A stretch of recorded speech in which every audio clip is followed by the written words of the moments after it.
Trust and Will is an online estate planning service. Visit trustandwill.com for details. Ooh, Trust and Will. My dad and I were always close, but some things we just didn't talk about, like his will. After he was gone, we found out he didn't have one, and it created a lot of stress during a time of grief. Creating a will can be hard to think about, but avoiding it can lead to greater difficulty for the people you love. That's why Trust and Will makes estate planning simple. Create a will online in as little as 30 minutes. Now, I have a will in place to make sure my loved ones are protected. With Trust and Will, it was easy and affordable, and I got peace of mind knowing my wishes are clear. Trust and Will. Get 20% off when you visit trustandwill.com/future. That's trustandwill.com/future to get 20% off. trustandwill.com/FUTURE. This episode is part 2 in a 2-part series. Please listen to part 1 before continuing with this episode. This series includes discussion of violence, child abuse, sexual violence, murder, and crime scenes. Some outdated terminology for sex work is used in the context of quotation and legal documentation. Listener discretion is advised.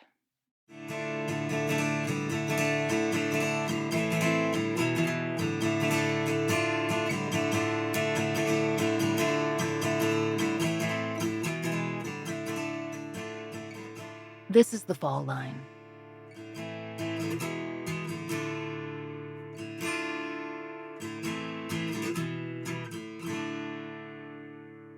Last time, we brought you the story of a woman who'd been known as the Lyon County Jane Doe, a murder victim discovered in a ditch in rural Iowa in October of 1978, who the local sheriff's department worked to identify for 28 years. In 2006, when her fingerprints were run through the national system for what investigators thought was the second time, her identity was finally revealed. According to the Sioux City Journal, the victim had once been arrested and fingerprinted in a Los Angeles police precinct. The Lyon County Jane Doe was Wilma June Nissen, a 23-year-old Californian who'd spent her earliest years in extreme neglect. She'd been moved into foster care around the age of 10, lived with a number of families, and hosted in at least one group home. By 17 or 18, she'd left the foster care system for good and lived a life spent mostly on the road. Evidence provided by those who knew her and via her arrest records suggested that she mostly earned money through sex work.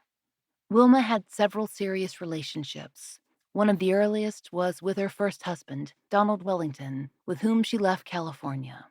Eventually, she had 3 children, 2 of whom were either taken by or given into the custody of the state. 1 year before her death, Wilma gave birth to her 3rd and final child, a girl named Chrissy.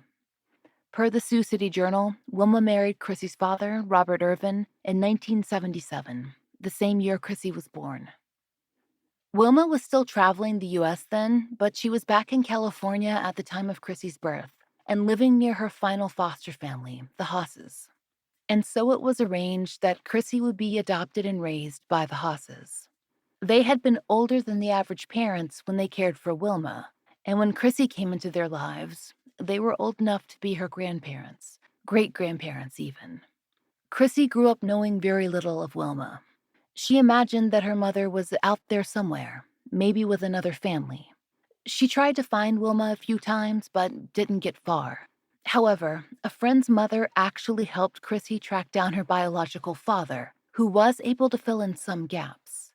But Chrissy never found out as much as she wanted.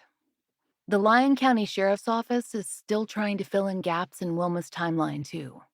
For instance, at one point, they know she traveled as far southeast as Atlanta, and why.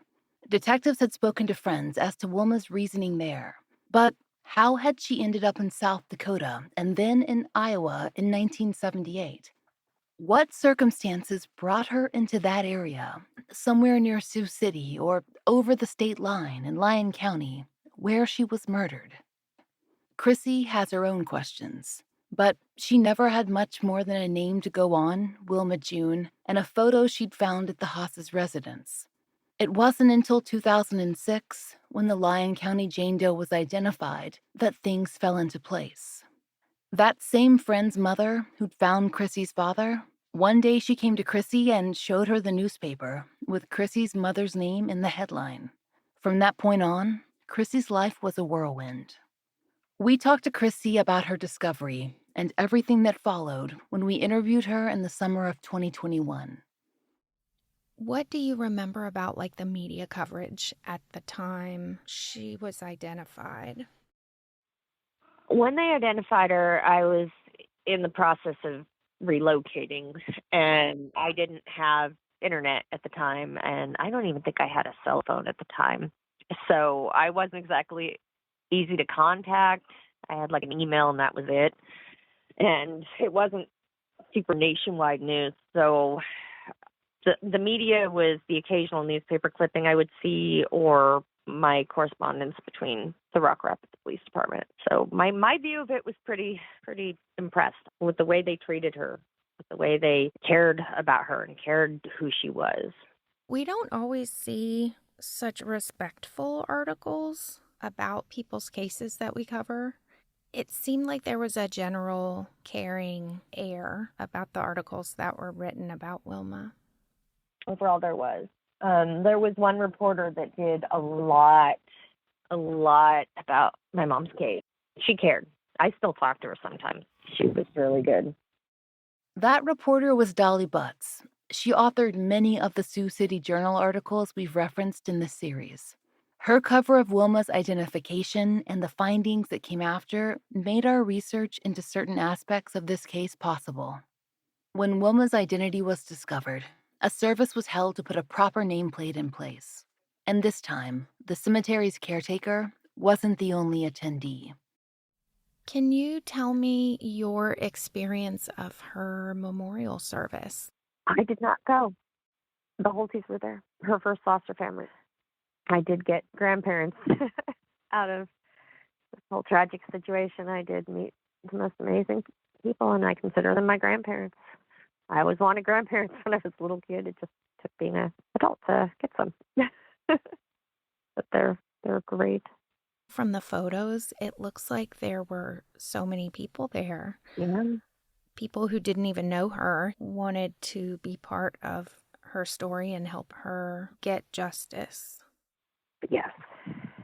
The sheriff that was the original sheriff he passed away a few years ago. I sadly never got to meet him, but Craig Vinson was there. Of course, Sheriff Blumendahl was there. A bunch of really amazing people at the Rock Rapids Sheriff's Department were there. My friend's mom was there, and a bunch of the people from the town that remember her case.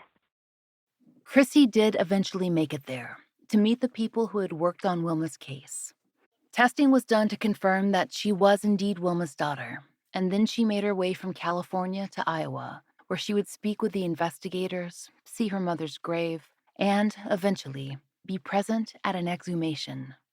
Because once investigators had a name, they hoped that newer technology, testing that hadn't been available in 1978, might lead them to Wilma's killer. Plans were made to exhume Wilma in September of 2007. Chrissy viewed the first portion of that exhumation process as her mother's remains were removed from the grave and prepared to be taken to the lab. I mean, it was raining, and it's a beautiful little town. It's rural Iowa. It's a beautiful little town, and it was just weird because, we hauled up there. It was raining, and we're watching them dig up her grave, and they're really hopeful that there would be DNA. I just remember them. They took out the concrete liner, and then they took out her casket, and it was just so tiny. That was the thing that threw me. I was like, Jesus, it's so tiny. Yeah, she was itty bitty. I definitely have my father's build. I know I never knew her, but it's still super emotional for me. They took the casket into a building, and I didn't want to go in there. I didn't ask to. I wasn't capable of that. Finding out what happened to her being identified, answered, 50 questions, but brought about 500 new ones and made them just so much more complicated. The exhumation went on as planned, but only to a point. There was a major blow in the investigation. And personally, a blow to everyone involved in the case when Wilma's casket was finally exhumed and a discovery was made. Her remains had been badly damaged by water. The casket itself had degraded, making it vulnerable to the elements. According to the journal, there were, quote, more than 40 gallons of water in the body bag. The water destroyed the possibility of finding the killer's DNA on Nissen's remains. Still, investigators followed up on every possibility: fingernail scrapings, tests, examinations. A forensic anthropologist took several months to examine Wilma's remains, searching for a cause of death. But in terms of DNA collected from Wilma's body, so far, the water damage had been too severe for anyone to successfully take a sample that might identify the suspect or suspects. We spoke to Lyon County retired Chief Deputy Jerry Berkey about how the investigation changed after Wilma's identification, both in terms of how the department began to gather information and the decision to proceed with the exhumation. Because much of their evidence had been retained above ground as well, the Lyon County Sheriff had decades of material to review with their new key information, Wilma's identity. We also discussed the results of the exhumation. The officers in 78, I assumed they were thinking of the future because we did have muscle tissue from Wilma, which we were able to later use for DNA. We had her hands, and I think they thought ahead enough for the future to save us some evidence that maybe technology could help us with in the future. That seems like some pretty prescient thinking on the part of the department. Right. They even saved soil from underneath her body, which was still available in 2002 when I started working the case. We were very disappointed at first because the casket was full of water. So we were worried about what that would do to any DNA evidence. We did ladle the water out of the casket, and we did take Wilma to the medical examiner's office in Ankeny, and they more or less completed another autopsy for us. So even though originally it didn't seem like the exhumation was fruitful, in the end it was very vital because we were able to come up with the cause of death, which really helped us develop theories about how she died. I understand that the investigators also siphoned some water off from the coffin to test, correct? To see if anything could be extracted. Didn't know if there would possibly be anything in that water, but didn't want to waste the chance. Correct. We strained the water through cheesecloth, and we're also trying to think into the future. Even though it might not be useful to us today, might it be 20 years from now? So we did keep everything that we did in case it could be useful in the future. Lyon County didn't stop there. Though they have never publicly released the cause of death in Wilma's case, the sheriff's office did address the press on other findings. Then Sheriff Blumendahl told Sioux City Journal reporters that he planned to send evidence for testing to FBI labs. In particular, he focused on the rope that had been tied around Wilma's legs, one that investigators believed had been used to drag her to the ditch on Highway 182. The rope still bore 2 knots. The sheriff described them as, quote, tied in a clove hitch at one end and a slip knot at the other end. He thought that single item might tell them quite a lot if examined carefully. Blumendahl told the Journal, quote, it would be my contention that when you tie the knot, you will have scraped DNA off your own fingers when you tied that knot. In my opinion, being that the rope has been dry, DNA loves to be dry, the probability of the bad guy's DNA being under the knot is significant. The probability of it being there, capable of them testing it, may not be as significant, but it's a free test for me. I want it tested. I want a knot specialist to look at the knots and tell me, is this person left-handed or right-handed? And I do want to know what's special about these knots. Plans were also made to send the FBI evidence that Iowa's own labs had already examined: Wilma's pants, underwear, and fingernail scrapings. Perhaps the FBI would have the ability to find something that Iowa's own lab couldn't. We couldn't find updates in the media regarding the results of those tests, and we were unable to speak to the present sheriff about them. But we do know what the office did as they waited for those results back in 2007. Traditional, boots-on-the-ground investigation. We discussed that research with retired Chief Deputy Jerry Berkey. Once she had been identified, at what point did you roughly begin to develop theories as to what had happened in this case?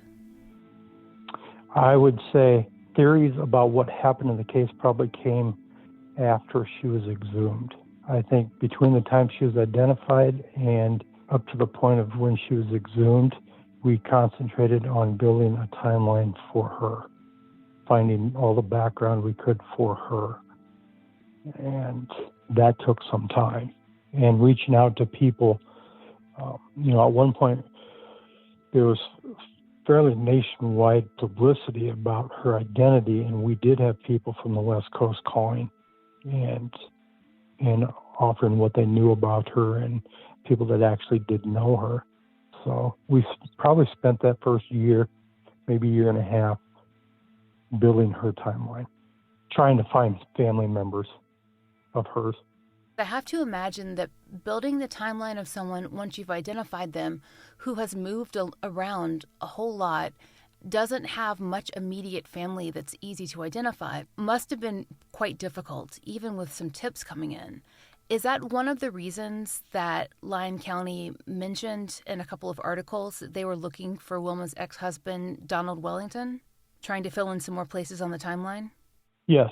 It would have been very helpful for us to find Mr. Wellington. In fact, the sheriff and I spent a couple of days in Palmdale, California, actually walking the streets, and we had got a tip that he was homeless in Palmdale, and we spent a lot of time with the homeless people in Palmdale, California, trying to find Mr. Wellington, but we weren't able to do so.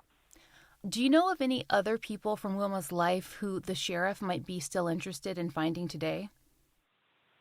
Well, when I retired in 2018, I was really searching for, and we did ask the media to help several times. We were searching for a light-complected black female who was born and raised in Thunder Bay, Canada, and she was dancing the circuit in our area under the name of Peaches. And we were never able to find her. And I do think they would appreciate if they could identify her and talk to her. The name Jerry Berkey mentions there, Peaches, is one of a few that have become important in this case, or rather, that have been released to the public as important in this case. It's likely that the Lyon County officials have known of her existence and of others since at least 2010. It's fair to speculate that at least some of that information was gleaned when the perjury charges were filed and then dropped against a man named John Van Gameren back in 2009 and 2010. It was, to our knowledge, the first arrest made in relation to the case of Wilma June Nissen. Van Gameren was never a suspect in the case, not directly anyway. But based on reporting around the case, it was clear that investigators felt he knew something about Wilma's death. It was rumored that he'd hosted a number of private parties, the ones that dancers and sex workers from Sioux City would attend. A 2009 journal article by Dolly Butts broke down the specifics of the 6 perjury charges Van Gameren faced. According to her interview with John Moeller, quote, investigators learned of Van Gameren while canvassing an area within a 5-mile radius of where Nissen's body was found. According to Butts, Van Gameren was subpoenaed for questioning. The journal accessed public documents filed in Lyon County District Court that specifically detailed the perjury charges, which were as follows. And keep in mind, this is the direct language of the court. That Van Gameren, while under oath, knowingly made a false statement or falsely denied knowledge of the following material facts. Knowing Annette Jacobson after being shown 2 photographs of her. Transporting a stripper or prostitute from Sioux Falls to his residence. Having dancers at his home on more than 2 occasions. Ever having prostitutes at his home. Having his wallet stolen while with a prostitute. arranging strippers to come to his home for a bachelor party, end quote. That name, Annette Jacobson, came up a few times in articles, but we aren't sure how she specifically relates to the case. There are two women that Lyon County officials are interested in, including the woman named Peaches, but neither has ever been publicly identified as Annette Jacobson. Based on everything we read, it seemed officials' primary interest in Van Gameren was his knowledge both of the people Wilma would have been associating with at or around the time of her death, and, most likely, a party that occurred on the actual evening of her murder. That's just educated guesswork, and it hasn't been confirmed by authorities. But it's clear that there's some connection to be made. We asked Chrissy what she knew about Van Gameren's role in the case during our interview. I don't know all of the details from it, but it's, from what I understand, he had been having parties in the 70s, and he'd been having dancers and prostitutes at these parties. And he didn't want to fess up to it because the area that that they found her in is very conservative. It's very small town, rural Midwest. They're not going to fess up to, even if it was, decades ago. They don't want to talk about that. That didn't happen. So he didn't want to admit, even though they knew, he didn't want to admit that he'd had, adult entertainment at his house, but they needed information to find out, who she'd been around and hopefully find her killer. And they can't do that if they don't have any information, So can you tell us what became of the perjury case? The perjury charges were dropped. I don't know exactly what all was worked out, but it worked out enough that they dropped the perjury charges. He wasn't a suspect. They didn't think he killed her, but they thought he might know who did. There's somebody out there that knows more than they think they do. Was that someone John Van Gameren? We can't say for certain, of course, but his charges were dismissed in 2010. And at that time, Lyon County officials made a statement on the dismissal and on the status of Wilma's case, the same case that had brought his perjury charges in the first place. Per the Journal, the Lyon County prosecutor, Carl Peterson, announced that, quote, "The investigation has substantial new information to determine the fate of Ms. Nissen when John Van Gameren's perjury charges were dropped, but declined to go into more detail." Some of that information has been recently made available to the public. The Lyon County officials likely held this close to their chests for some time, maybe since the dismissal of the perjury charges. We don't know why they finally chose to share this information, but it was a bit of a bombshell. In 2016, the Lyon County Sheriff's Office released a photo of a suspect in Wilma's murder. They also released a name, a nickname. It wasn't Peaches, but rather her associate. Per the Sioux City Journal, the photo was of, quote, "a black female who went by the stage name Sugar, who worked as a dancer, escort, and prostitute at parties in and around Sioux City, South Dakota, and in Lyon County during the summer of 1978, end quote. It seems that Wilma and Sugar both worked, at least in some capacity, for a service which used both the names Playgirls and Playmates. Though the business was based in South Dakota, dancers and sex workers regularly crossed state lines over into Iowa to attend parties in Lyon County. Parties like the one that officials wanted to question John Gameren about all the way back in 2009. Jerry Berkey told the Journal in 2016, quote, "People in the western half of our county got very defensive when we first approached them about these parties. What we're trying to get them to realize is, we don't suspect one of you, but we do hope one of you will come forward and say you saw our victim with Sugar at one of these parties." The Sheriff's Department apparently has quite a bit of information on this suspect, including her full name and her movements after Wilma's death. None of that has been released to the public, save a basic summary that Berkey gave the Journal. He said that, quote, "Our suspect fled to Canada soon after our victim was killed." She then stabbed a person in Canada and had to flee Canada back to the United States. We don't know how many other alleged or confirmed murders this person of interest is tied to, or where she ended up, but Lyon County seems to. And, it seems, their interest may be in finding people to verify what they suspect, not to fill in large gaps in their knowledge. And why do they suspect that Sugar killed Wilma? Per the Journal, the apparent motive was robbery. Sugar was rumored to frequently rob other dancers and escorts, and may have worked with others to do so.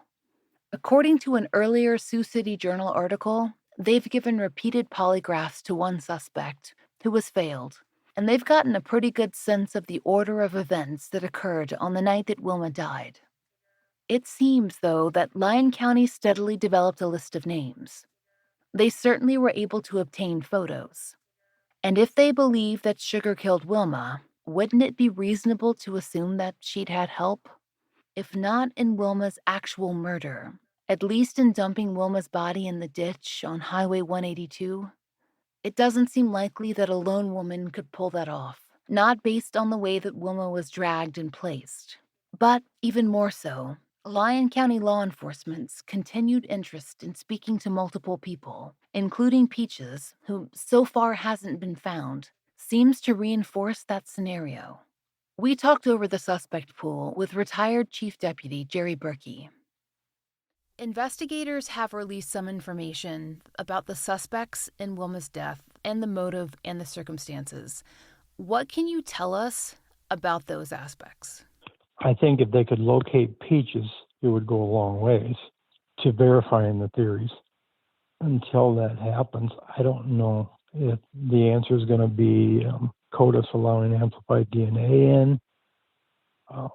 If it would, we definitely have 3 or 4 people that would be at the top of the list to try to match DNA with. I think the current sheriff is hoping deathbed confessions going to be coming, because this is an old enough case now where suspects are starting to pass away, or persons of interest are starting to pass away. People with knowledge are starting to pass away. I myself am fairly confident that there's several people that know what happened to Wilma, and they're just not willing to come forward with it. Do you think they're afraid? I can tell you from back in the 2000s that a lot of the public in Lyon County took the attitude, she's not one of us, she wasn't from here, whoever did this to her isn't from here. And that's the attitude they had. I do know Sheriff Blumendahl himself, people were concerned about how much money he would spend working on this case. There was some, I'd say, possibly political backlash over some of the people we were talking to, some of the people we were possibly putting a little heat on. But I do think there's local people in Lyon County that if they don't know what happened to her, they suspect they know, and they have an idea of what happened to her. Because I believe, and I believe Agent Mueller himself would confirm this, I do believe we know where it happened to her at, and it was in Lyon County. Peaches seems to be a linchpin in the case. In 2016, then Chief Deputy Berkey told Siouxland Proud, quote, "The cause of death also makes us realize that one person didn't do it alone." He indicated then that the woman known as Sugar likely had, quote, "help in murdering Wilma Nissen." The theory presented in the article is that Peaches worked with Sugar to rob Wilma, specifically after a party they'd all attended, and that at least the 2 of them would be implicated in Wilma's death. Others would certainly be aware of what happened, and some might be accessories after the fact. Apparently, Lyon County has amassed quite a bit of evidence, and at the time of this recording, they're still trying to locate Peaches. Perhaps just a few more tips, a few more leads, a few more calls might just pull this all together.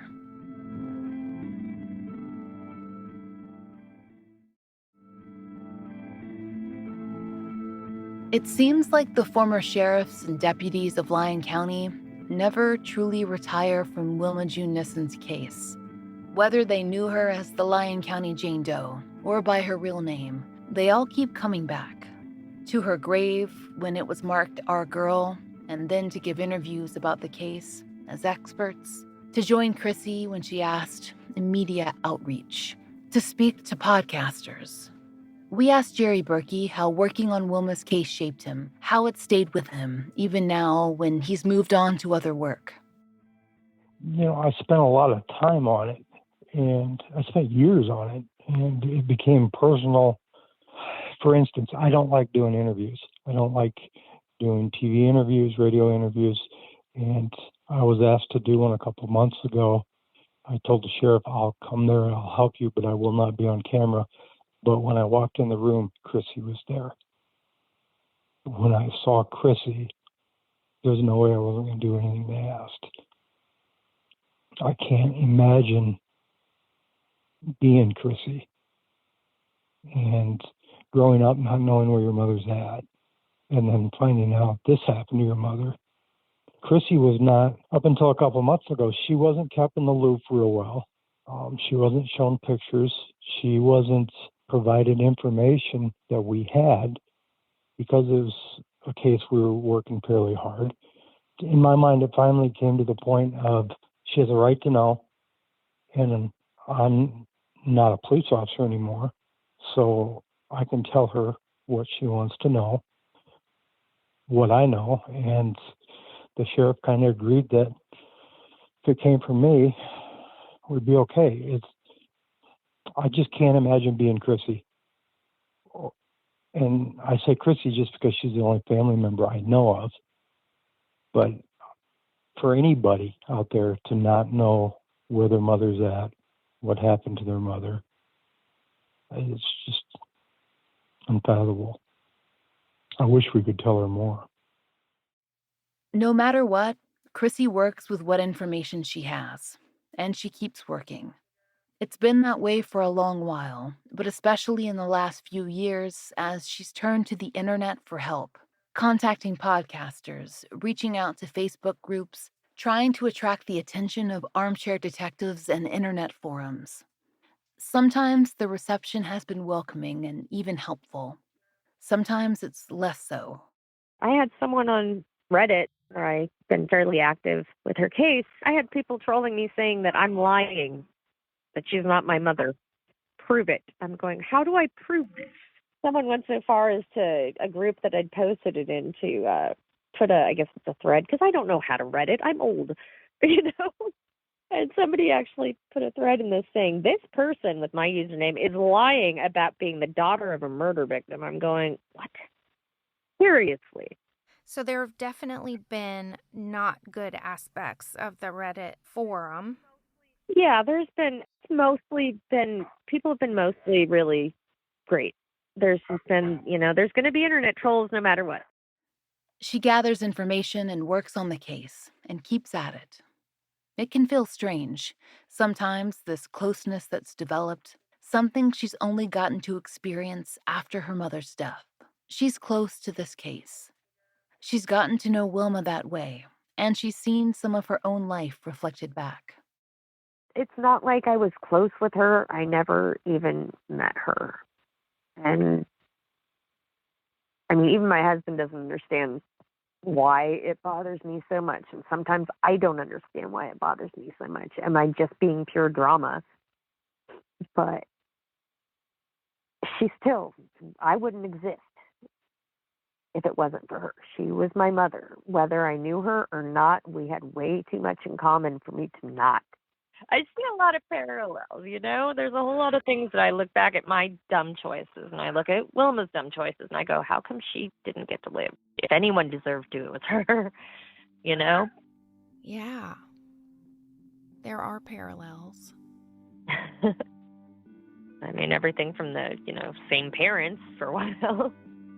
There's a whole lot her and I had in common that I never knew. Kind of wild.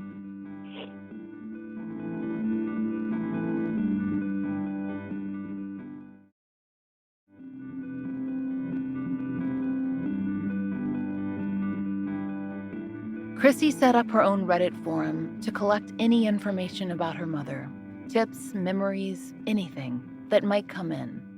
Maybe information that people would feel more comfortable sharing on Chrissy's Reddit than sharing with police. You can find her there. The forum is named after Wilma, r/Wilma June Nissen, and Chrissy updates a number of other true crime pages and forums about her mother's case. It's a rotation that she keeps up because, well, what's the alternative? Wilma's name drifting further down the news cycle as more articles about her end up behind archive paywalls? Chrissy can't let that happen. I'm afraid that she's going to be forgotten. The current sheriff in Rock Rapids, he's a great guy. I talked with him the other day. Great guy. But this case is well before his time. And it's not like there's been a whole lot of activity. And I'm kind of kicking myself for not doing this sooner. I probably should have done this when I first found out, but I didn't. And I'm really afraid that it's never going to get solved. I hear very frequently that the people or person responsible for murdering her could be dead. And that's true. And I don't want to just sit by idly and wait if they're not and let them just live their life. Like, I don't care, because she was a person. She was my mother, even if I didn't get to know her. And she struggled enough in her life for somebody to take her life like that. They need to pay for it. She had a rough, horrible, tragic life, and she maybe did some things that weren't socially acceptable and made some mistakes.